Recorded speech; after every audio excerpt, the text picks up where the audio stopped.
힘들다 김묘성입니다. 어떻게 묘소년은 예. 주변 밭 좀 갈았어요? 너무 힘들어요. 좀 많아요. 너무 힘들더라고요. 한참 얘기했는데 답변이 근데라는 답변이 돌아가지고 처음으로 다시 돌아가. 환장하겠네 진짜. 정신 좀 차리라고 하고 싶은데. 밭을 가는 캠페인 영역을 총동원하기 마련인데 그런 식인데 보수진영은 그 힘을 어디서 썼냐면 희한하게 유시민 작가한테 썼어요. 유시민 작가가 대선 후보인가? 내 말이. 왜 검증하지? 왜 달려들지? 그런가 봐요. 그래서 진지하게 다룰 만한 대선 뉴스도 없어요 실제. 네. 김문수 후보가 손오련 사건으로. 네네. 손오련 사건이 몇 년도죠? 1985년이죠. 손오련.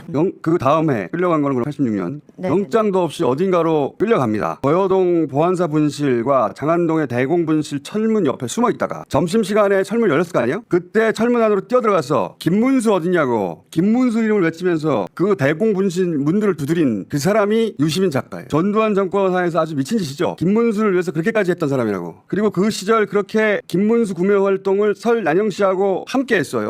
그러니까 그냥 아는 사이가 아니라 생사를 같이 한 동지라고.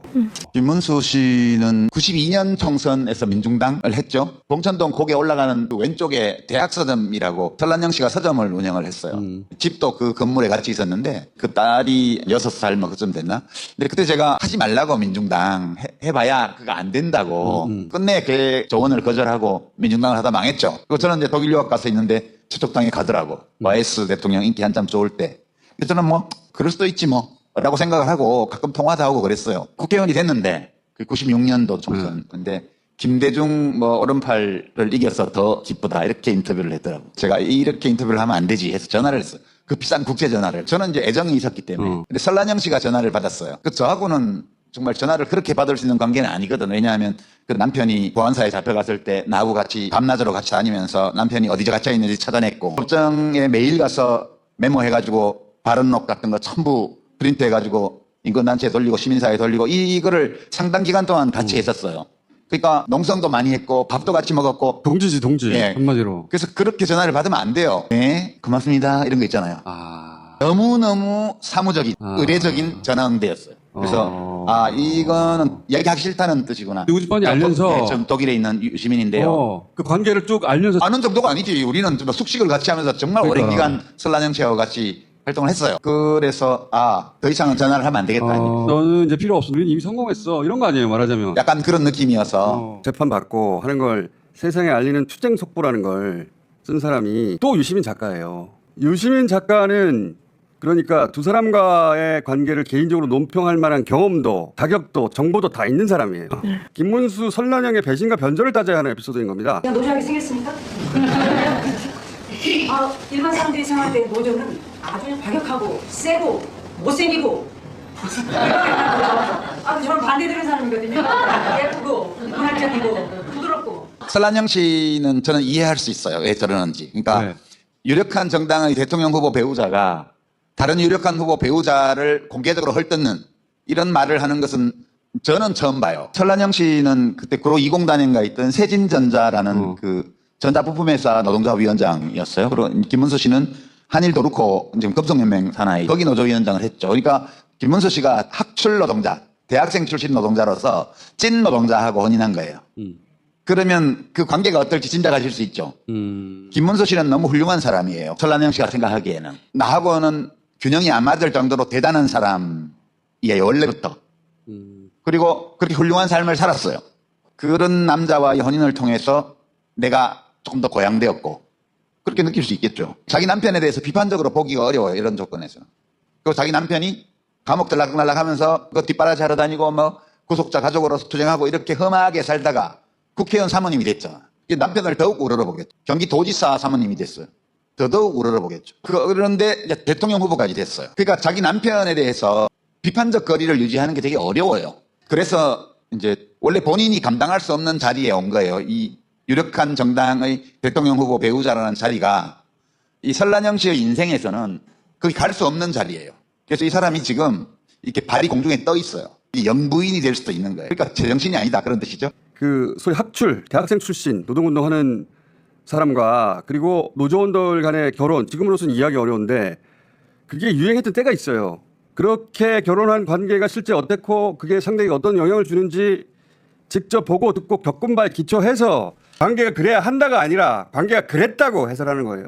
그 시대에 노동운동했던 분들이 모여서 만든 동지회에서 거짓말을 못 찾겠다고 기자회견을 한 적이 있어요. 이 기자회견은 언제 썼죠? 지난 그러니까 5월 27일이었습니다.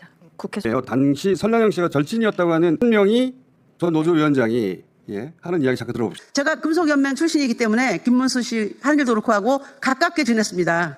그래서 설랑영 씨하고 결혼했을 때 심각했어요. 그때 한참 서울대 나온 놈들이 운동권에서 주름 잡으면서 노동자 출신 여성들하고 결혼하는 게 유행처럼 발생했던 때였습니다. 그때 노동자 출신 설랑영 씨를 결혼하면서 하루는 제가 대학서점이라는 곳에 봉천사회를 갔는데 설랑영 씨가 제가 굉장히 친한 친구였는데 저를 본척 만척하고 동아일보를 펼치고 보는 거예요. 그래서 이상하다고 생각했는데 그걸 보고 나더니 책꽂이에 이제 먼지를 터는 거예요. 그래서 야, 너 뭐해? 나 왔는데. 그랬더니 나 할 일 많어. 동아일보 사설도 봐야 되고 한겨레신문 사설도 봐야 되고 조선일보 사설도 봐야 되고 일본어까지 공부해야 된다. 이렇게는 얘기를 듣고 깜짝 놀랐어요. 근데 김문수 씨는 그때 설랑영 씨가 갖다 준 밥을 서점에 쪽방 안쪽에서 밥을 먹고 있었어요. 그래서 제가 소리 질렀어요. 야! 노동자 출신하고 결혼했으면 있는 그 자체로 존중해야지. 이게 뭐 하는 짓이냐. 그러면서 존중할 수 없는 그런 태도에 대해서 질책하고 돌아섰습니다. 자, 남편 김문수 씨가 자기한테 맞추려면 공부해야 한다고 설량영 씨를 아마 독촉했나 보고 그래서 절친인 자기가 갔는데도 아는 척도 안 하고 그런 사람하고 가까이 지내지 말라고 했나 보죠.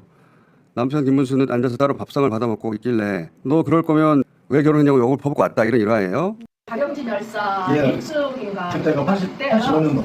김문수 녀석 어떻게 지내냐 그러니까 요즘은 마음을 못 잡고 있대. 자기는 앞으로 노동자들이 현장 노동자들이 합출하고 결혼하면 도시락 싸들고 다니면서 난리겠다.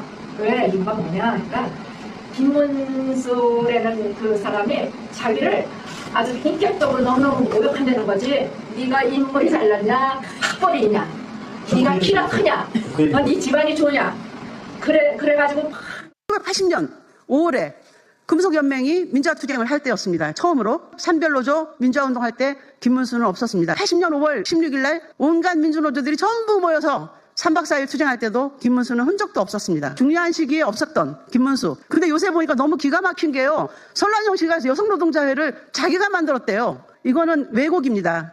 저하고 우리 최순영 동지하고 도 YH 김경수 열사를 기념하기 위해서 만든 한국여성노동자회를 본인이 만들었다. 그리고 보육운동 자기들이 시작했다. 이건 생 거짓말입니다. 거짓말이 너무 많아서 거짓말 부부가 이렇게 세트로 이렇게 연설하고 다니는 거 참을 수 없어요. 이거는 김문수 후보를 검증할 소재라는 겁니다. 유시민 작가는 고졸이라고 노무현 무시하는 서울대 운동권 욕하면서 노무현 지지 첫 줄에 맨 처음 섰던 사람인데 그 김문수 후보 검증을 그만큼 안 한다는 얘기예요. 그리고 주류 언론들이 철저하게 이 대선을 비틀어서 보도하고 있다는 거예요. 유시민 작가가 출마한 줄 알았어. 그러게요. 몇 번이시지?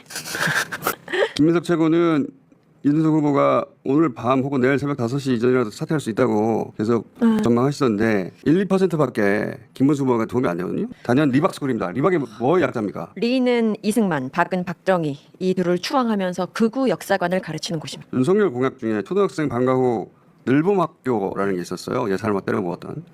여기 강사 자격증 인증기관으로 교육부가 인가해줬어요. 그래서 그 자격증을 믿기로 하루 17시간씩 댓글로 나라를 구하는 자유손가락군데? 자손군? 자선군 인력을 조달해 온 것으로 보인다.